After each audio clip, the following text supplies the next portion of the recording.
நீங்கள் public exam எழுதுறீங்களா? அப்போ இந்த வீடியோ உங்களுக்கு தான். இந்த வீடியோ கடைசி வரைக்கும் ஸ்கிப் பண்ணாமல் பாருங்கள். இப்போ நிறைய பேர் பண்ணுற மிஸ்டேக் என்னன்னா, எக்ஸாமுக்கு நல்லா மாங்குன்னு படிச்சுட்டு எக்ஸாம் ஹாலுக்கு போகும்போது ஹால் டிக்கெட்டை மறந்து விட்டு போயிடுறாங்க. அது மாதிரி ஹால் டிக்கெட்டை விட்டு போகும்போது அவங்களுக்கு ரொம்ப பதட்டம் வந்துருக்கு, என்ன பண்ணுறதுன்னு தெரியாமல் மூச்சிட்டு இருக்காங்க. அந்த மாதிரி பிரச்சனை நம்ம சால்வ் பண்ணுறதுக்கு தான் இப்போ இந்த வீடியோவில் நம்ம சொல்ல வந்திருக்கோம். ஓகேங்களா? இந்த ட்ரிக்கு எப்போ ஒர்க் ஆகும்னா, நீங்கள் 1 மணி நேரத்துக்கு முன்னாடி எக்ஸாம் சென்டருக்கு போனீங்கன்னா தான் இந்த ட்ரிக்கு ஒர்க் ஆகும். ஓகேங்களா? இப்போ நீங்கள் எக்ஸாம் ஹாலுக்கு வந்துட்டீங்க, இப்போ உங்கள் கையில் ஹால் டிக்கெட் இல்லை. அந்த டைமில் நம்ம பதட்டப்படக்கூடாது. நம்ம கரெக்டாக யோசிச்சு என்ன பண்ணோம்னா, ஃபஸ்ட்டு நீங்கள் உங்கள் எக்ஸாம் சென்டர் விட்டு வெளியே போயிடணும்.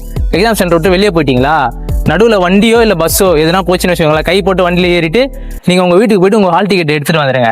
எடுத்துகிட்டு வந்துட்டீங்கன்னா நீங்கள் உட்காந்து எக்ஸாம் எழுதலாம் ரிலாக்ஸாக. என்னென்ன சொல்றான் பாருங்க. அப்படியும் இந்த ட்ரிக் ஒர்க் ஆகலன்னு வச்சுக்கோங்களேன், இன்னொரு ட்ரிக் ஒன்று இருக்குது. அது என்னன்னா, நீங்கள் எக்ஸாம் ஹாலை விட்டு வெளியே போனீங்களா, பிசிஓ கடை இருக்கும், பிசிஓவில் ₹1 காயின் போட்டு உங்கள் வீட்டில் இருக்கவங்க யாருன்னா கால் பண்ணி வர சொல்லுங்க.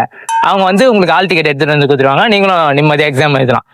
ஐயோ, ஒரு பைத்தியக்கார பைலட் அந்த நாடு மக்களும் மாட்டிட்டு படுற பாடு ரொம்ப திட்டவும் முடியல.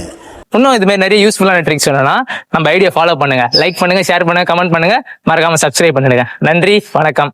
10th 12th எக்ஸாம் எழுதுறவங்களுக்கு என்னுடைய மனமார்ந்த வாழ்த்துக்கள்.